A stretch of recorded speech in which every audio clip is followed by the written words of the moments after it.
ನಾನು ಶ್ರೀನಿವಾಸ್ ಬಳ್ಳಾರಿ, ಬಾಗಲಕೋಟ್ ಟಿಟಿ ಬಳ್ಳಾರಿ ಬಜ್ಜಿ ಅಂಗಡಿ, ವಿನಾಯಕ್ ನಗರ. 1993 ಈ ಬಜ್ಜಿ ಅಂಗಡಿ ನಾನು ಪ್ರಾರಂಭ ಮಾಡಿದ್ದೀನಿ. ಅದಕ್ಕಿಂತ ಮುಂಚೆ ನಮ್ಮ ತಂದೆಯವರು ಸ್ವೀಟು ಮತ್ತು ಬಜ್ಜಿ ವ್ಯಾಪಾರ ಮಾಡ್ತಾ ಇದ್ರು. ಸುಮಾರು ಒಂದು 40-45 ವರ್ಷದ ಒಂದು ಹಳೆ ಅಂಗಡಿ ಇದೆ. ಈಗಾಗಲೇ ನಮ್ಮ ವಲ್ಲಭಾಯ್ ಚೌಕ್ನಲ್ಲಿ ಒಂದು ಮೊದಲ ಬ್ರಾಂಚ್ ಇದೆ. 2ನೇ ಬ್ರಾಂಚ್ ಗದ್ದನಕೆರೆ ಕ್ರಾಸ್ ನಲ್ಲಿ ನಮ್ಮ ಸಹೋದರ ನಡೆಸ್ತಾರೆ. ಇದು 3ನೇ ಬ್ರಾಂಚ್ ವಿನಾಯಕ್ ನಗರ್ ನಲ್ಲಿ ಮಾಡಿದ್ದೀನಿ. ಇಲ್ಲಿ ಜನರ ಅಪೇಕ್ಷೆ ಮೇರೆಗೆ, ಅವರ ಒತ್ತಡದ ಮೇರೆಗೆ ನಾನು ಇಲ್ಲಿ ಹೊಸ ಅಂಗಡಿ ಮಾಡಿದ್ದೀನಿ. ಬಹಳ ಚೆನ್ನಾಗಿ ನಡೀತಾ ಇದೆ. ಸಾಕಷ್ಟು ಜನ ಟಿಟಿ ಬಳ್ಳಾರಿ ಬಜ್ಜಿ ಅಂತ ಬರ್ತಾರೆ. ಬೇರೆ ಬೇರೆ ಊರಿಂದ ಬರ್ತಾರೆ, ಯೂಟ್ಯೂಬ್ ನಲ್ಲಿ ನೋಡಿ ಬರ್ತಾರೆ. ಅವರೆಲ್ಲರಿಗೂ ಕೂಡ ಮನಸ್ಸಿಗೆ ತೃಪ್ತಿ ಆಗುವಂತ ಒಂದು ಬ್ರೆಡ್ ಬಜ್ಜಿ ಆಗಿರ್ಬೋದು, ಕಟ್ ಬಜ್ಜಿ ಆಗಿರ್ಬೋದು, ಬ್ರೆಡ್ ಕಟ್ಲೆಟ್ ಆಗಿರ್ಬೋದು, ಅಥವಾ ಮಿರ್ಚಿ ಬಜ್ಜಿ ಆಗಿರ್ಬೋದು, ಈ ಚಟ್ನಿ ಆಗಿರ್ಬೋದು, ಈರುಳ್ಳಿ ಆಗಿರ್ಬೋದು, ಎಲ್ಲವನ್ನು ಅವ್ರಿಗೆ ಬಾಯಿ ರುಚಿಗೆ ತಕ್ಕಂತೆ ಎಲ್ಲವನ್ನು ನಾವು ಉಣಬಡಿಸ್ತೀವಿ. ಮತ್ತೆ ವಿಶೇಷವಾಗಿ ನಮ್ಮ ಅಂಗಡಿಗೆ ಬರುವಂತ ಗರ್ಭಿಣಿಯರಿಗೆ ಬಜ್ಜಿ ಉಚಿತ, ನೀರಿನ ಬಾಟಲಿ ಉಚಿತ, ಹಾಗೂ 1 ಕಪ್ ಟೀ ಉಚಿತ. ಸೀನಿಯರ್ ಸಿಟಿಜನ್ ಏನ್ ಬರ್ತಾರೆ ಅವ್ರಿಗೆ ಚಾ ಫ್ರೀ ಕೊಡ್ತಾ ಇದೀವಿ.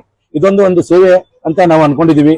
ವ್ಯಾಪಾರ, ಲಾಭ, ಆಮೇಲೆ ಜನರ ಸೇವೆನೂ ಇದರಲ್ಲಿ ನಾವು ಬಯಸುತ್ತೀವಿ. ಇದೇ ರೀತಿ ನಮ್ಮ ವ್ಯಾಪಾರ ಪ್ರತಿ ದಿವಸ ಇಲ್ಲಿ 3 ಅಂಗಡಿನೂ ಸಾಯಂಕಾಲ 5 ಗಂಟೆಯಿಂದ ರಾತ್ರಿ 10 ಗಂಟೆವರೆಗೆ ಪ್ರಾರಂಭ ಇರುತ್ತೆ. ಸಾರ್ವಜನಿಕರಲ್ಲಿ ಅವರ ಸಹಕಾರ, ಅವರ ವಿಶ್ವಾಸ ನಮ್ಮ ಮೇಲಿದೆ. ಅದಕ್ಕೆ ನಾವು ಚಿರಋಣಿ ಇದ್ದೀವಿ.